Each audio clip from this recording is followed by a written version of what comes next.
Buenos amigos de ciudadoriental.com. Ahora tenemos nada más y nada menos que con nosotros a un ateo, el arquitecto Luis Caraballo. Luis, ¿cómo se hace un ateo? ¿Cómo pasa una persona de ser cristiano, como probablemente tú lo fuiste, que fuiste cristiano? ¿Cómo te convertiste en ateo? ¿Cómo te transformaste? Yo diría, lo primero que surge en una familia, y una familia de base como la mía, de base cristiana, católica, apostólica y romana, lo primero que surge es un ente que trata de inducirnos a mantener una línea dentro del cristianismo. Mi padre fue una persona esencial para esos fines. Fue la persona que pasó por dar servicios incluso a la iglesia, como clérigo, etc. Un hombre con una fe muy bien marcada, muy bien dirigida, muy bien sostenida, con unos criterios que difícilmente pudiera aceptar incluso las condiciones de otros cristianos hermanos, incluso. O sea, donde se mantenía un sectarismo fuerte. De ahí vengo yo. Estudié en un colegio de monjas desde mis primeros años hasta casi el bachillerato. Solamente los 2 últimos años fue que hice fuera del colegio católico. Y la interacción con mi padre y las monjas fueron buenísimas, una relación interesantísima. Yo hice mi primera comunión, todo lo relativo a materias relativas al cristianismo en todo el colegio. O sea, tú eres la religión. Un cristiano católico de nacimiento. De nacimiento. ¿Qué ocurre conmigo? Sencillamente, siempre me estuve cuestionándome sobre todos los aspectos que me rodeaban.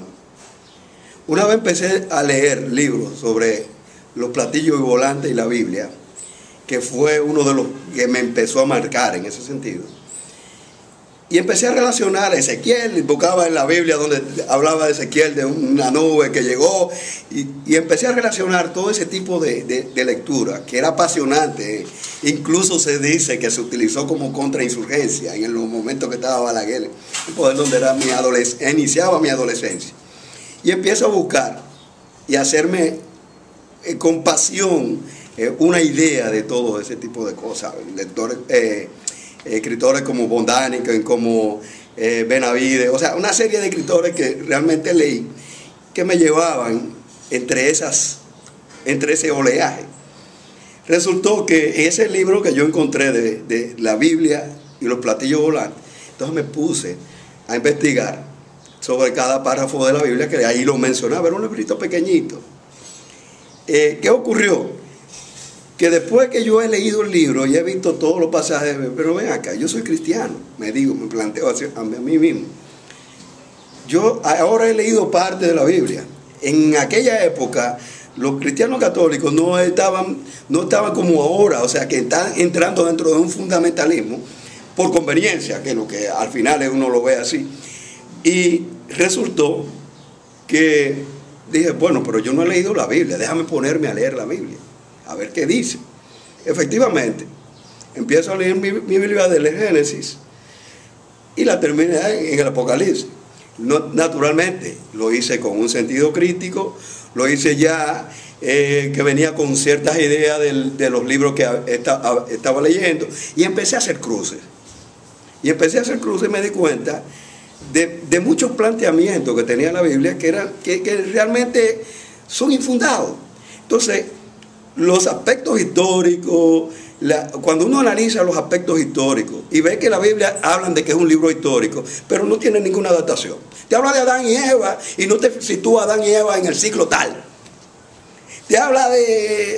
Te puede hablar de Nabucodonosor, te puede hablar de muchísimas cosas que históricamente, personajes históricamente se dieron, pero tampoco te lo sitúa con dataciones. O sea, incluso eso ha dado lugar a que se ha tenido que hacer investigaciones a nivel de antropología, a nivel ¿cómo se llama esto?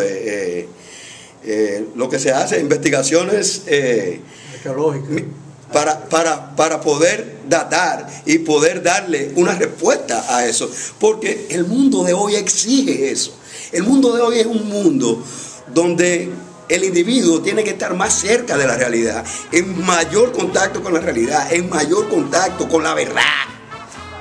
Entonces, todo eso, en cierto modo, encierra una falsedad general. Y la Biblia es yo diría que un ente que va distanciando las personas, tanto en su lectura, tanto de vamos a decir, de la ciencia, y de la espiritualidad. O sea, está creando una distancia entre ambos. O sea, hasta el punto de que se piensa y se dice que domina todo lo que es científico, lo relativo a la creencia, y no es así. Caraballo, ¿y en qué momento tú admitiste que Dios no existe o que eres ateo? Mira, eso fue un tratamiento de 35 años. Es increíble, yo digo, yo duré 14 años cuando empecé a hacerme mi primera pregunta, yo diría fuera de base del contexto religioso. Y desde que empezó eso, yo duré 35 años para decir definitivamente, no creo en nada. Que me costaba, oye, me sabía un sabor a fósforo en la garganta.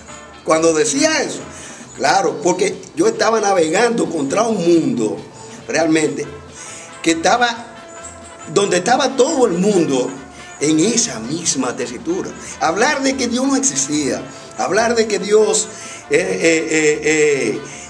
era una utopía, era algo completamente chocante.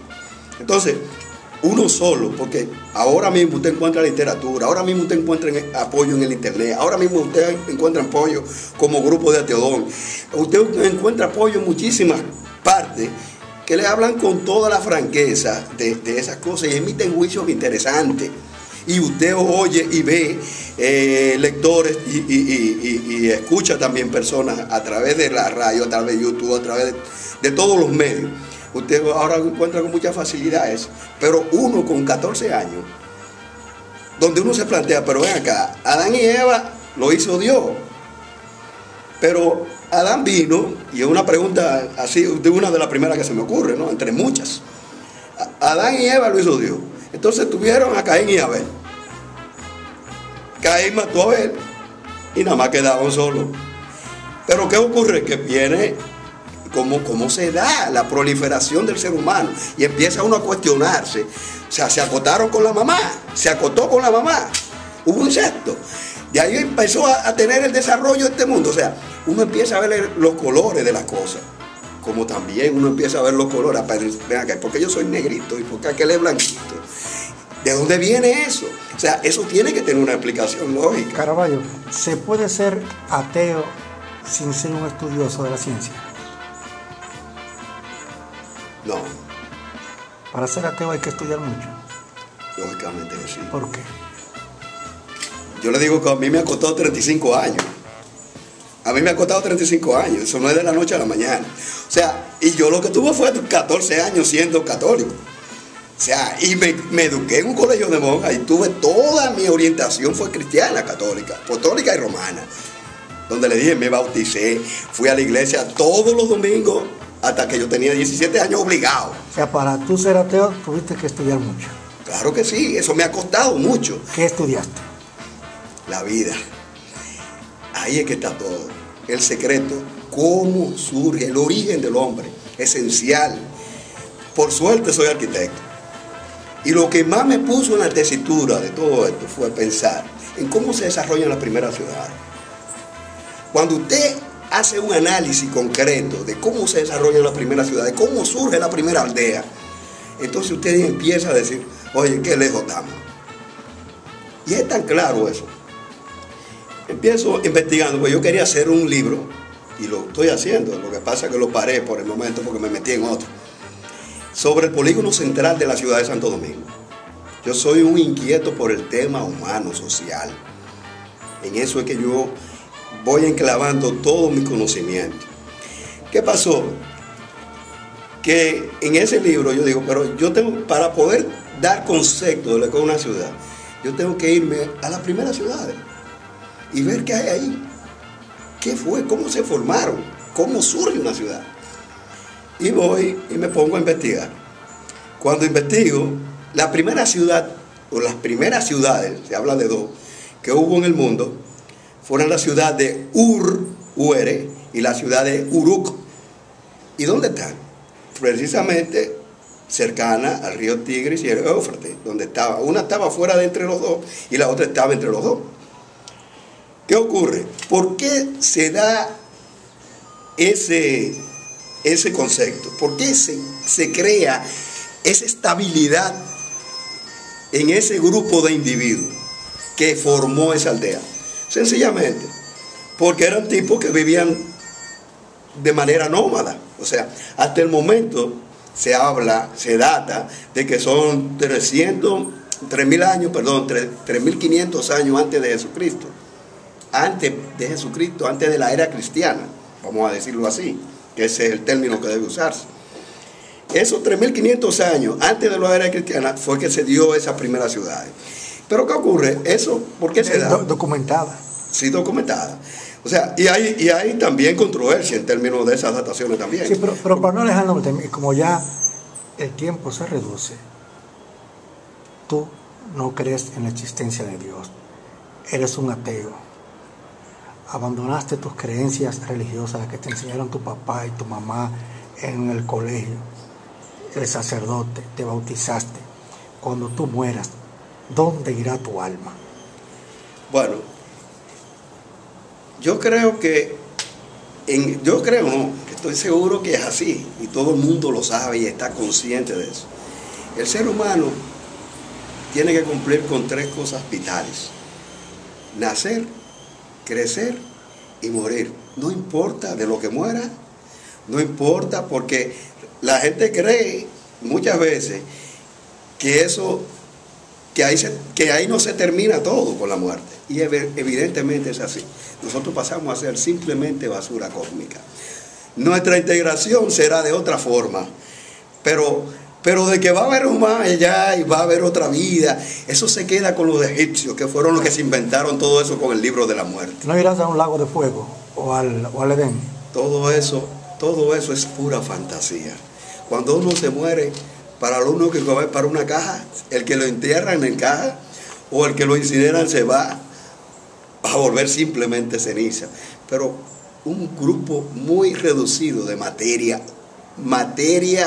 orgánica, reducida ya a materia solamente ceniza, solamente ya sin vida alguna en lo absoluto. La vida está sujeta al individuo por ser simplemente energía. Y esas energías son las que nos hacen hablar tantas cosas como esta. Nos hacen opinar diferente y nos hacen, de alguna manera, ser diferentes uno de otro.